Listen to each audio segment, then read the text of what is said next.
Well, good morning, everybody.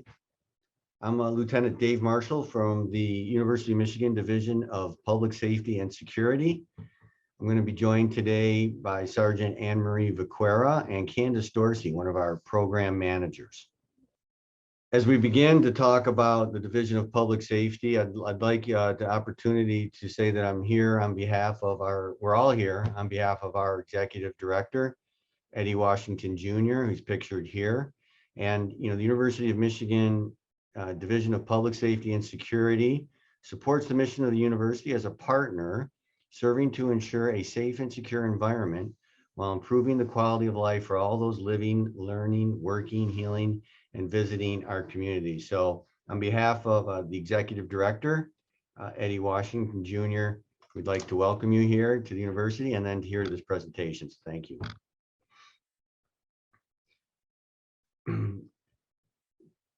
The Division of Public Safety and Security, we have 12 unique departments. And the different departments are listed here. You can see we have housing security, we have a dispatch center, we have our police department, we have a specific museum security just for our museum.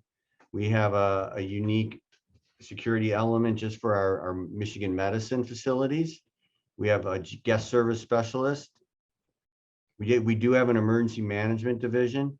And then all of our campuses, including University of Michigan Dearborn and the University of Michigan Flint, are housed, or the public safety elements are all covered within Executive Director Eddie Washington's supervision. So you can see that DPSS, as we call it, operates 24 hours a day, 7 days a week, 365 days a year. And, I think that we are a division of professional, full-time employees. We have many advanced degrees. And overall, the Division of Public Safety, DPSS, is about 500 employees. Now, when I say we're a division of 500 employees, I'd like to stress just one small point, and that is only about 18% of that. So about 67 or 70 police are police officers, or sworn police officers. The other are security, program managers, administrative support, and they help with all of these things here that we do. And some of them are listed right here. These are some of the things that we do. We have a property registration system. We're going to talk more about that. We do things like offer jump starts to cars, vehicle unlocks, escorts. Will walk somebody to their car. There's a safety exchange zone here at our campus safety building. We have a lost and found. And so we have a full service public safety organization.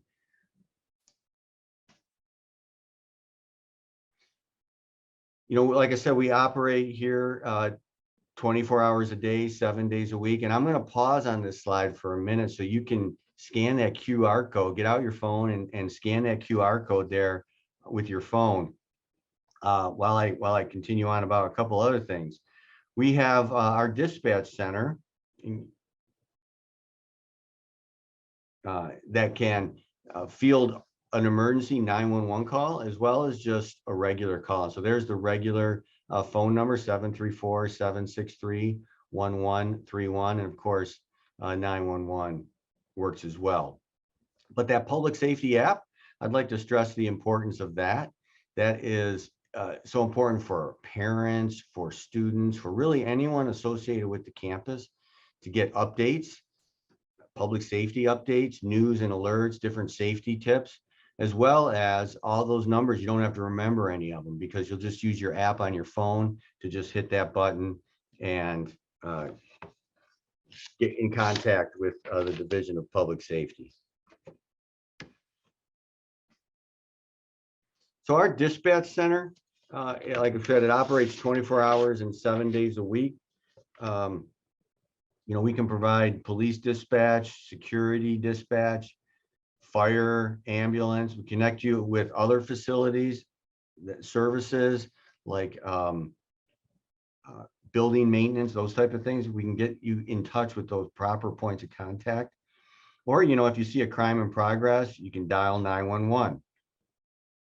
And that will connect you also with the dispatcher. So, like I mentioned earlier, the Division of Public Safety and Security here at the University of Michigan has about 500 employees.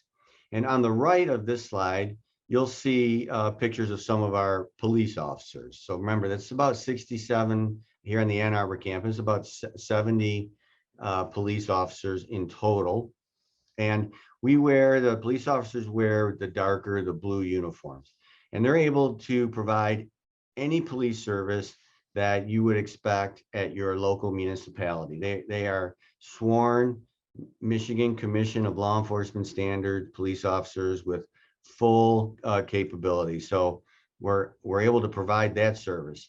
Also on the left, you'll see our some of our security officers. So we have housing security, museum security, and then also Michigan medicine security.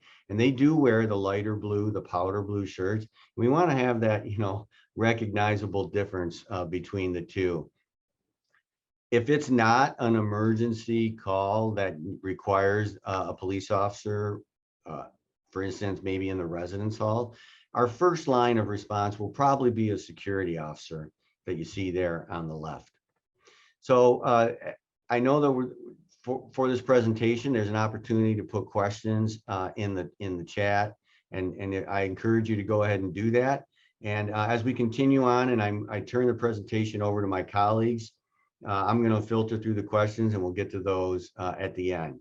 So I'm going to turn it over to Housing Security Sergeant Anne-Marie Vaquera. Hello, my name is Anne-Marie Vaquera. I'm a sergeant here at Community Engagement with the Division of Public Safety and Security, and I just wanted to talk a little bit about what a housing security officer is. As Lieutenant Marshall noted, on the left, you see the security officers in the light blue. We drive the white vehicles that are marked public safety or security on the side, and we do respond as usually the first response to calls in resident halls on campus where students will be staying.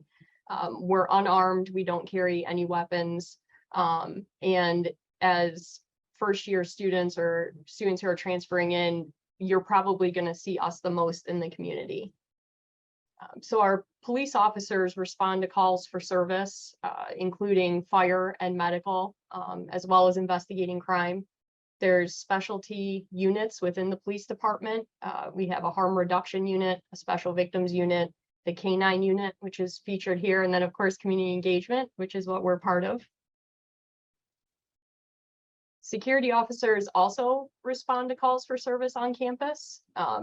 During those unique hours when a resident advisor, an RA, isn't available and the community centers are closed, your housing security officers are going to be your point of contact to do after-hour unlocks. We respond for medical assistant calls within the resident halls on campus, as well as the fire alarms. You'll also see us just out and about in the community. We do a lot of community engagement here and check the buildings while we go. If you have a student who happens to be an RA, we'll be working very closely with them as well.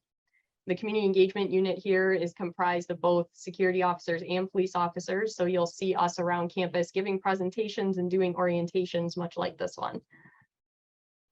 There were a couple things I wanted to talk about to prepare your student for coming to campus, or to prepare you as a student for coming to campus. One of those things is our property registration system.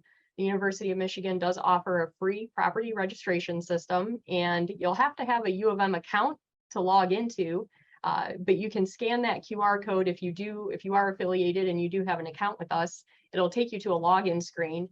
You'll need the serial number for any property that you're going to register, and we can do a variety of things from laptops to cell phones, and definitely bicycles.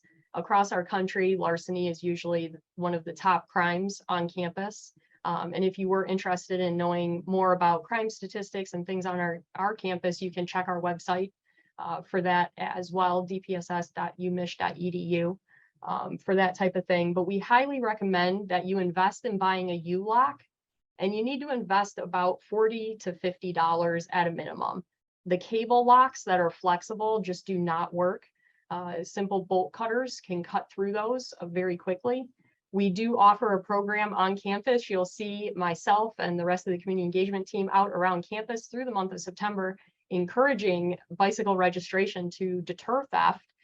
We do have U-Lock giveaways. We have 200 U-Locks to give away to the first 200 students to register their bikes. So that's something your student's going to want to look for in all the resident halls on campus. But I would encourage you to buy one yourself before getting here. It's worth the investment. And definitely you don't want to get stuck without a bicycle once you get here. So invest in about $40 to $50. Anything less than that, it's probably a knockoff. One of the other things we're seeing on our campus right now are some phishing scams through email. You may have already noticed, if anybody contacts you out of the blue and is soliciting money in any form, that's a red flag. And definitely look into the authenticity of the email before you respond. They're mostly all coming through email. They'll typically involve a job offer to the student or whoever holds the U of M account with a check, fraudulent check attached to the email, advising our students that a professor here at U of M has hired them and to deposit this check. And very quickly, there's a request for money to send back to them. It is a scam. The check will bounce. So just be aware as you come to campus that this type of thing hopefully is in your spam folder, but it may appear in your email or your student's email as well. If you do have any questions or have already sent information or money, contact your local police department, or if you're here on campus, contact DPSS and we'll definitely help you with that. And I'm going to turn it over to my colleague, Program Manager Candace Dorsey, who will talk about empowerment for a bit. Thank you, Anne-Marie. So what is the Empowerment Self-Defense Program? The Empowerment Self-Defense course will explore the culture of violence and teach concrete but practical, effective skills for personal safety and physical self-defense in a wide variety of contexts. Once you take the course, or once a student takes the course, participants will be able to understand how situational awareness can deter and prevent an attack, use verbal skills and assertive communications, evade, escape, and set boundaries, both verbal and physical, use practical options to make oneself more comfortable when uncomfortable situations occur, excuse me, recognize and interrupt unwanted behavior in social situations, interpersonal and intimate relationships, as well as interactions with strangers. The Empowerment Self-Defense workshops are offered in two different ways. There's a 1-hour workshop and a 1.5-hour workshop. Both workshops can be tailored to fit the needs, the interests by the requester. The 1-hour workshop is identified as the personal safety workshop. This particular course is a lecture-only course. There are no physical skills attached to this course. We focus on safety in a variety, or varying situations.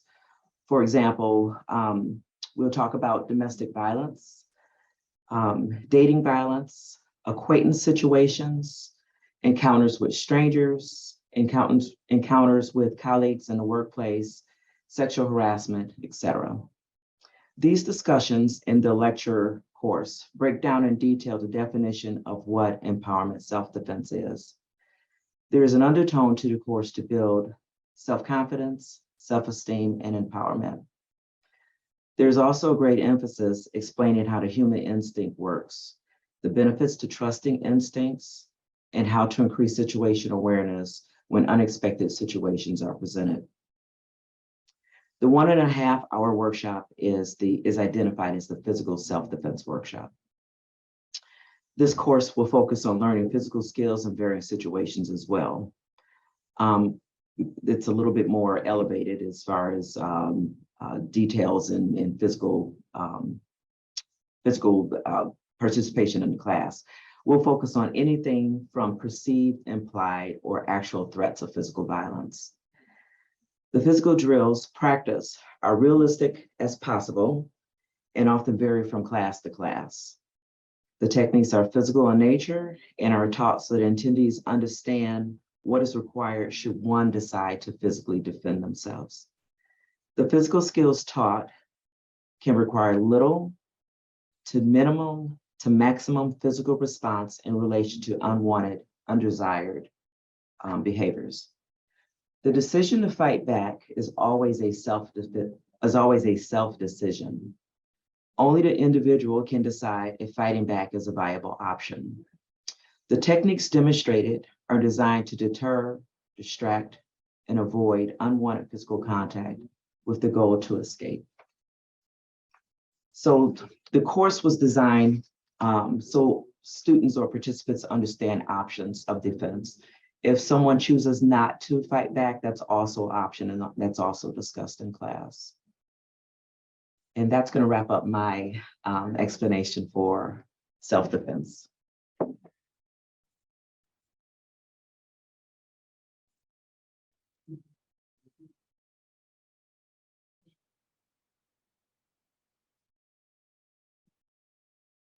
Lieutenant Marshall, you're on mute.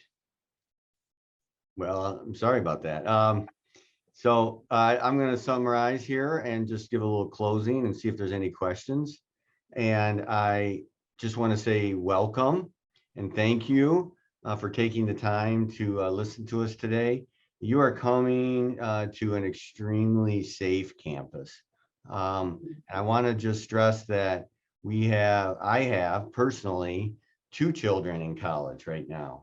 And when I go to their campuses, I really hope that someone is there, like you've seen on the screen here today, thinking about their safety. And I believe you're getting that here at the University of Michigan. You know, we're a full, like I said, full service law enforcement and public safety entity. And we do that through partnerships. And so it's a strong, the executive director ensures that we're using a strong, what we call community-oriented policing approach. And that's through having partnerships with all the different entities across campus. And those, you're coming to an environment where those are in place. And so with that, what we try to do is be preventative. Some of the things you've heard about today, scam awareness, empowerment, self-defense, bike and property registration.